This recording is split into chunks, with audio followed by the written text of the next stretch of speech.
নমস্কার বন্ধুরা, শুভ বিবাহের আজকের পর্বের রিভিউ নিয়ে আমি পৌঁছে গেছি তোমাদের সামনে। বাংলা সিরিয়াল সমাচারে তোমাদের স্বাগত জানিয়ে আজকের পর্বের রিভিউ আমি শুরু করছি।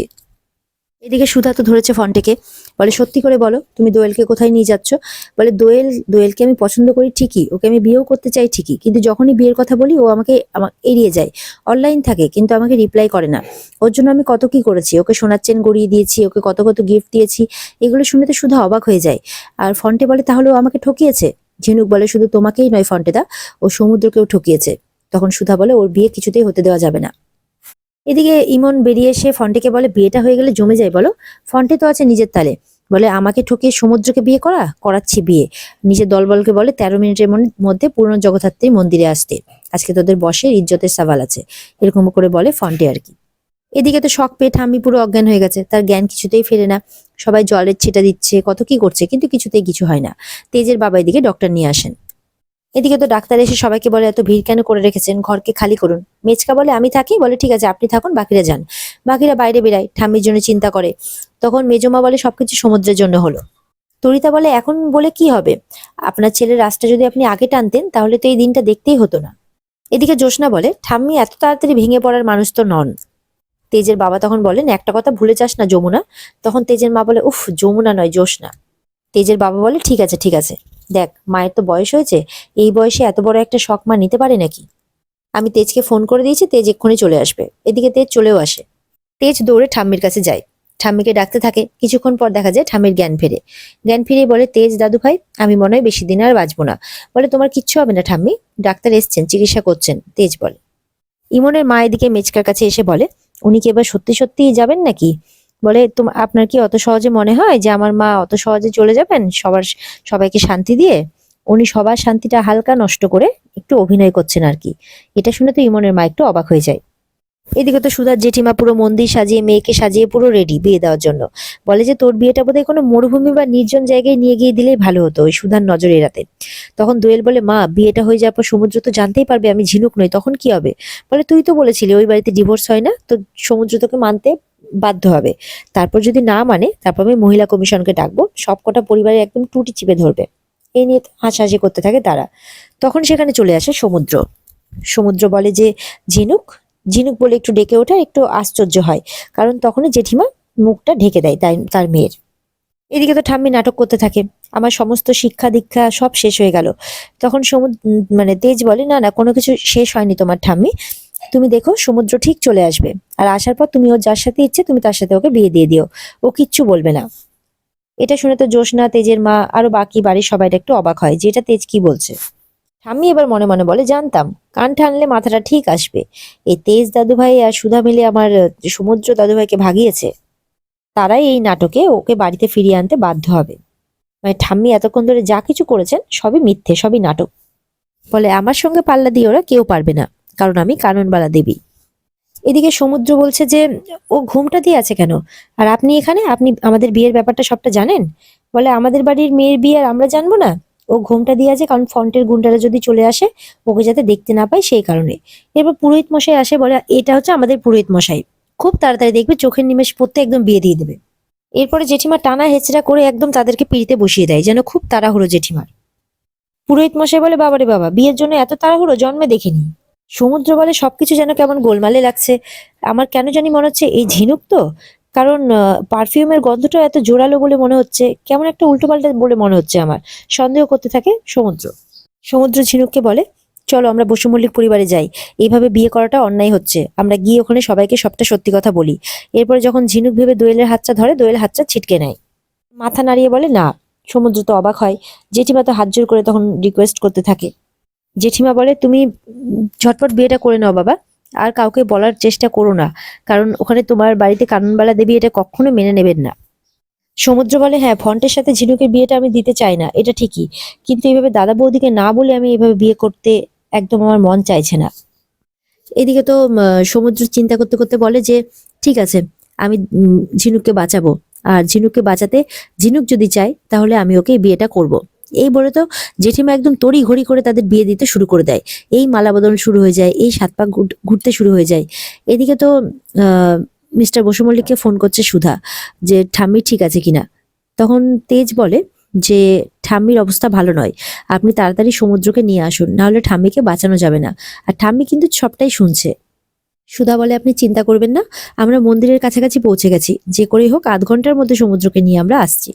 ঠাম্মি মনে মনে বলে যে সুধা ওখানে থেকে আমার দাদুভাইকে চালনা করছে, তবে এখনো কাননবালা দেবীকে তুমি চেনো নি সুধা। সুধা বলে বিয়ে তো শুরু হয়ে গেছে ঝিনুক। ঝিনুক বলে সমুদ্র এটা কি করছে দিদি, ও কেন বুঝতে পারছে না যে ওটা আমি নই।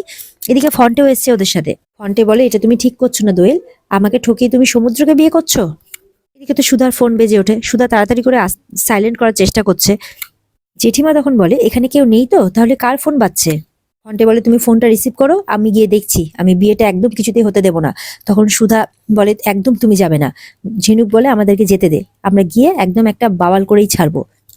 সুধা বলে আমি এই অশান্তিটা চাই না। ফন্টে তাকে হাত জোর করে বলে আমি তোমার কাছে হাত জোর করে রিকোয়েস্ট করছি, প্লিজ তুমি এরকম কিছু করো না, কারণ এটা শুধু সমুদ্রের মান সম্মান নয়, আমার বোনেরও মান সম্মানের প্রশ্ন। তুমি এই সবের থেকে দূরে থাকো, আর যা করার আমাদেরকে করতে দাও প্লিজ। ফন্টে মনে মনে বলে আমি এত সহজে ছেড়ে দেওয়ার লোক নই সুধা, ওই দোয়েলকে আমি শাস্তি দিয়েই ছাড়বো।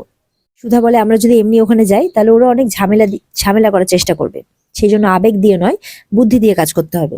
এদিকে সুধা এমন ভাবে সেজে আসে যেন মায়েরই আরেক রূপ, আর বলে যে মিথ্যে দিয়ে তোমরা এই খেলাটা শুরু করেছো, সেই মিথ্যে দিয়ে আমি এই খেলাটাকে শেষ করব।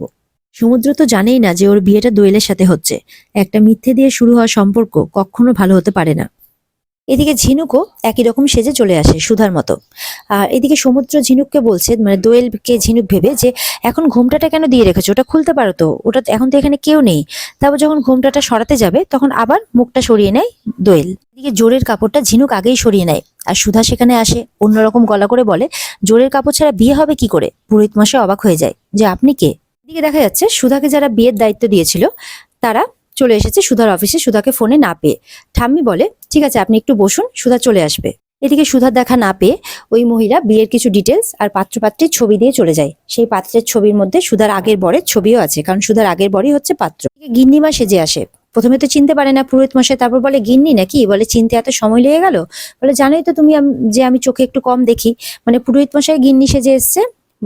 সুধা বলে গাঁট ছড়া ছাড়া বিয়ে হবে কি করে। সমুদ্রকে বিয়ের বস্ত্র পরানোর নাম করে ভেতরে নিয়ে যেতে থাকে সুধা। এরপর জেঠিমা অনেক বাধা দেওয়ার চেষ্টা করলো, সুধা কিন্তু শোনে না, সমুদ্রকে নিয়ে চলে যায়। দোয়েল বলে যে পুরোহিত মশাই তো গিন্নি বলছে, ওনার ওয়াইফ কি জিম টিম করেন নাকি, এতটা স্লিম, বয়স তো মনে হচ্ছে 20 বছর কমে গেছে। জেঠিমা বলে সেটাই তো দেখছি। বলে তুমি তো কিছু শিখতে পারো মা ওনার থেকে। ফ্রন্টের সাইড থেকে সব শুনছে, বলে দাঁড়াও তোমার বসু মল্লিক পরিবারের বউ হওয়া আমি এবার বের করছি।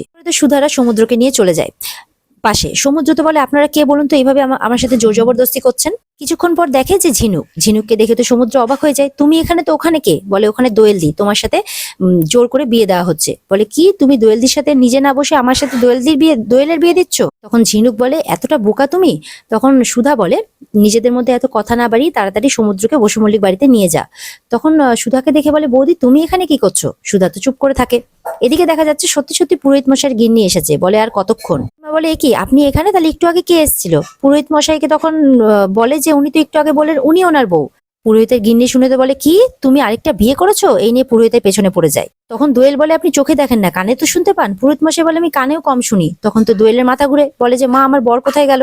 জেঠিমা বলে দেখছি দাঁড়া, তুই চিন্তা করিস না। এদিকে তো জেঠিমা বরকে খুঁজতে বেরিয়ে যায়। জেঠিমা তো বর খুঁজতে খুঁজতে কোথায় গেল, বর কোথায় গেল, দেখে যে সামনে একটা বর দাঁড়িয়ে আছে। সেটা আর কেউ নয়, ফন্টে বর সেজে দাঁড়িয়ে আছে। ভাবে যে সমুদ্র আছে, তখন ফন্টেকে সমুদ্র ভেবে ধরে নিয়ে চলে যায়। এদিকে তো সুধা নিজের বাড়িতে ফিরছে, আর সেই মহিলার সাথে দেখা হয়। মহিলাটি বলে আমি অ্যাডভান্সের কিছু টাকা আর পাত্রপাত্রীর ছবিটা আপনার অফিসে রেখে এসেছি। আপনারা যে বিয়ে বাঁচানোর, মানে ভুল বিয়ে বাঁচানোর কাজও করেন সেটা তো জানা ছিল না। তখন সুধারা বলে হ্যাঁ, দুটো ভালোবাসার মানুষকে এক করা আমাদের দায়িত্ব, তাই শুধু ভালো বিয়ে দেওয়াই নয়, খারাপ বিয়ে আটকানোটাও আমাদেরই দায়িত্ব। বলে তাই তো তোমাকে আমার মেয়ের দায়িত্ব দিয়েছি, আর দেখো আবার মন্দিরেই তোমার সাথে দেখা হয়ে গেল। খুশি হয়ে সুধাকে আরো কিছু টাকা দেয়। সুধা বলে আপনি তো অ্যাডভান্সে টাকা দিয়েছেন। বলে নিন না, আমাকে তো দিতে হবে, এটা আপনি রাখুন। আর বলে যে বিয়েটা এখানে নয়, ব্যাঙ্গালোরে হবে। ব্যাঙ্গালোরের কথাটা শুনে তো সুধা ভয় পেয়ে যায়, তার আগের কথা ভাবতে থাকে। আগের বিয়ে ব্যাঙ্গালোরেই হয়েছিল, সেই সমস্ত স্মৃতি সুধার মনে পড়ে যায়। কিন্তু ঝিনুক সমুদ্রকে নিয়ে বাড়ি ফিরছে। কিন্তু তেজকে দেখে ঠাম্মি নাটক করতেই থাকে। তেজ তখন সমুদ্রের কথা বলে ঠাম্মিকে, যে সমুদ্রকে সুধা বাঁচাতে গেছে। সমস্ত ঘটনাটাই খুলে বলে তেজ আর কি। তখন ঠাম্মি বলে ও আচ্ছা, তার মানে ওই বাড়ির মেয়েদেরও নজর পড়েছে আমার সমুদ্রের উপর। ব্যাঙ্গালোরের কথা শুনে সুধা বলে আমি একটু ভেবে বলি আপনাকে। তখন সুধার আগের বর মানে মহিলাটির জামাই মহিলাটিকে ফোন করেছে।